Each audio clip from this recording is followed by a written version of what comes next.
Imagine if we learned new ways to include children and ensure that they were heard in our democracy. Our society would be vastly different if we upheld children's rights and enabled their citizenship so that they were heard in our communities and in government. As a 26-year-old, I was elected to Parliament and appointed the Minister of Youth Affairs. It was challenging. Sometimes it was downright frustrating.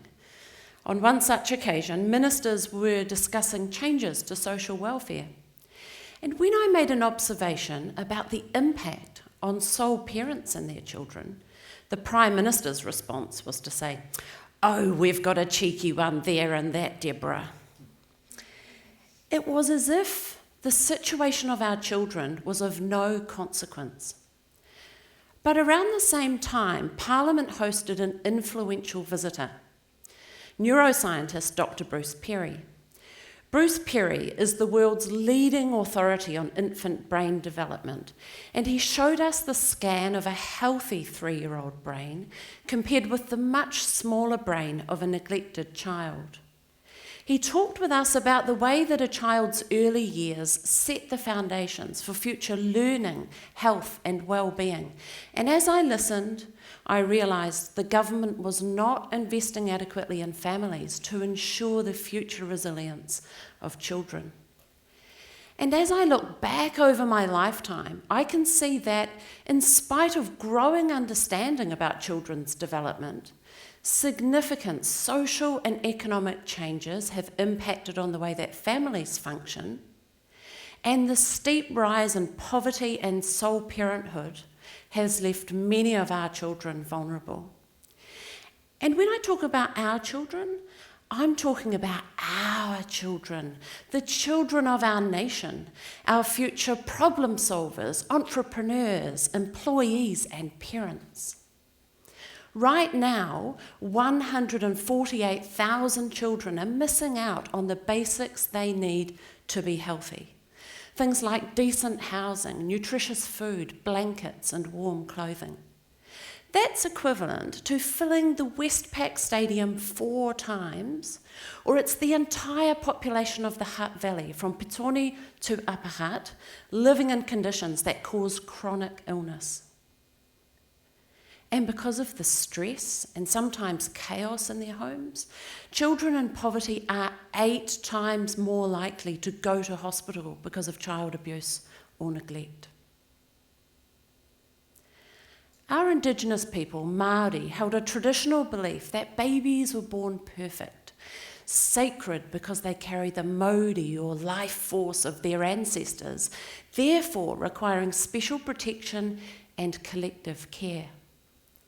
Instead of treating our children as sacred, modern New Zealand delivers some of the worst outcomes for children in the developed world: child abuse, accidental injury, rheumatic fever, lung infections, obesity, and suicide.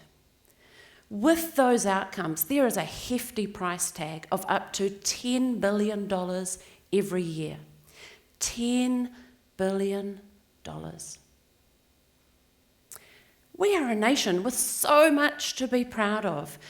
The first to grant women the vote, being nuclear free, our commitment to marriage equality, and our generous gifting every year of $2 billion to charity. Hell, we even managed to join together recently and collectively buy a beach. So how is it then that we are the first in the world to see the sun each day, yet we leave large numbers of our children in the cold and dark? We are starting to understand and appreciate the place of children in our society in new ways. But now is the time for action, building a culture that values our children, that sees them and hears them, caring, connecting, and acting together. When I was 10, my big sister stopped going to school and she left home to live on the streets. At the age of 17, she became a mother. I was acutely aware of the stress on her as a young solo mother because of the contrast between our lives. Without support from her family, a state house and a welfare benefit, providing for her baby would have been impossible. Her second child arrived when she was 20. Unreliable partners, a low level of education, physical and mental illness. When I went to visit and stay the night, I hated seeing the struggle, hearing the arguments in the neighbourhood, and feeling powerless to do anything meaningful to change things. But when I got involved in politics and started to understand these issues a lot better, I realised we can make meaningful change.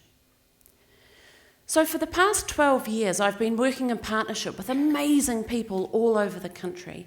Everybody from nurses, teachers, social workers and paediatricians, to economists, philanthropists, children's commissioners, iwi and community leaders, parents, young people and children, working to understand and interpret the evidence to tell the stories of our children. We've been campaigning to raise the issues and the solutions, building coalitions, meeting with members of parliament, government officials, business leaders, unions, the news media, city councils and communities, striving to slowly, very slowly, get children's issues onto the public agenda. And finally, they are. Yes. For the past 2 years, public opinion polls have showed that child poverty is a leading issue of concern for New Zealanders. But still, government policy and community practice leave gaping holes for our children to fall through. And I'm getting impatient for the measurable change our children need. I recently heard a story of a small child who was hungry at school. His teacher made him a sandwich and gave it to him. He said thank you. He was so grateful to receive that sandwich. But instead of eating it, he went to put it in his school bag. His teacher was surprised by this, and when she asked him what he was doing, he said he wanted to take that sandwich home to share with his mum because it was her birthday and she was hungry too. In this land of milk and honey, it doesn't have to be this way. We've been sold a lie. We've been told that children living in poverty are there because their parents are bad. It's time to bust that myth once and for all. The steep growth in poverty in the 1990s wasn't because parents suddenly forgot how to care for their children. Government policy has the single biggest impact on child poverty rates, and data shows the vast majority of parents are firmly focused on their children's well-being. But as parents, we can only provide for our children with what we have. Our own education, health, income, housing, and community support determine how well our children do.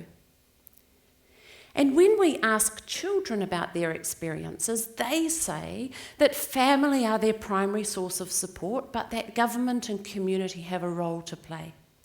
They really want their parents well supported.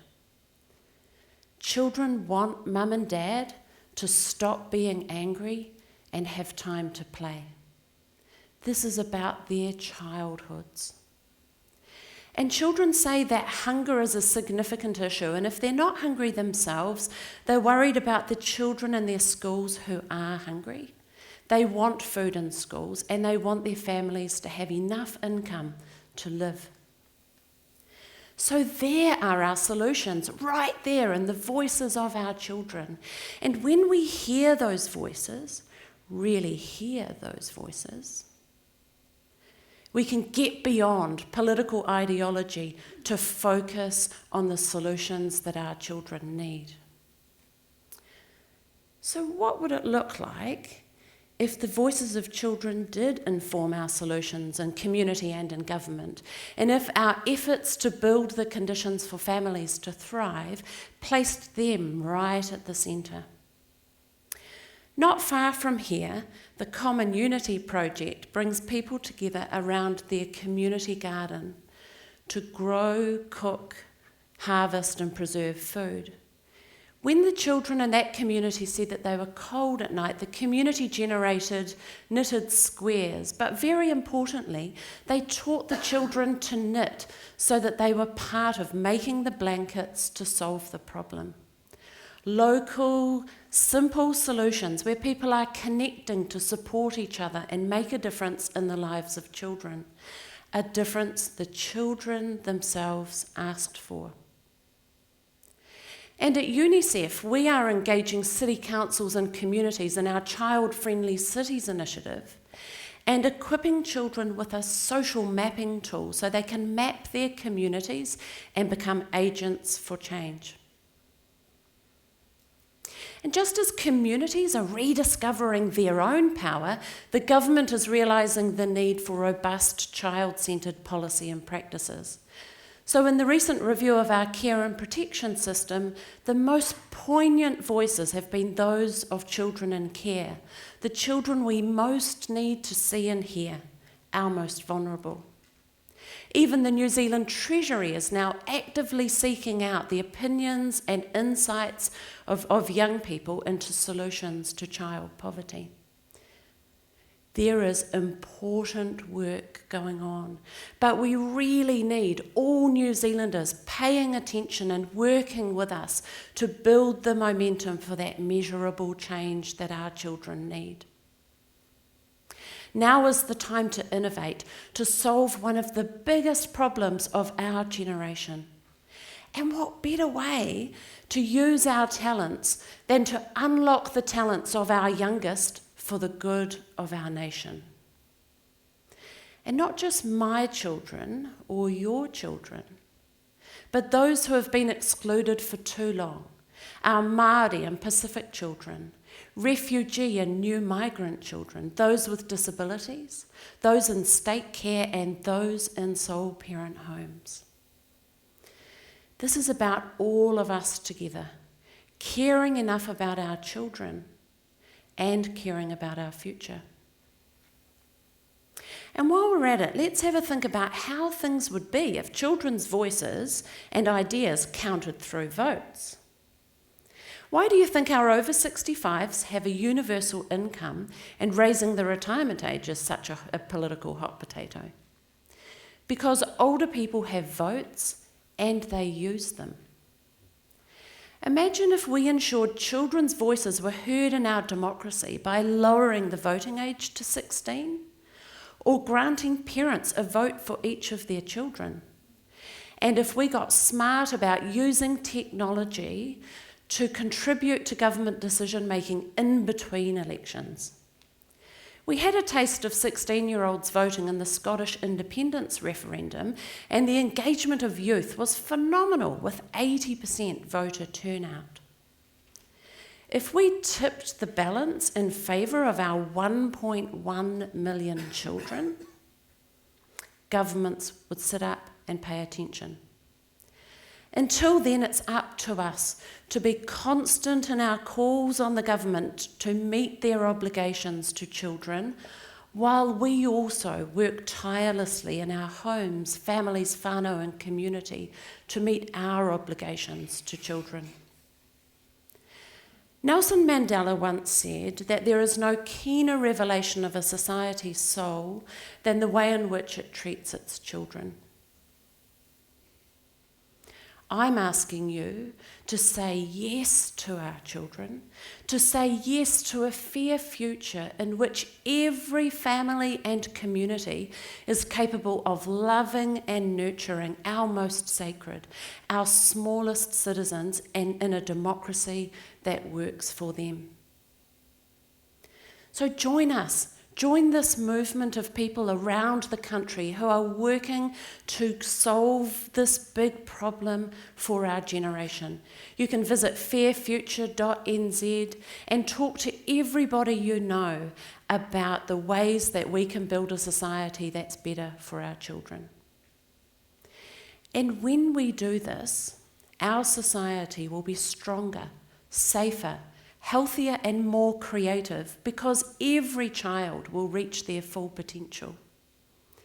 And when that happens, we will know what it means for Aotearoa New Zealand to be the best place in the world to be a child. Kia ora.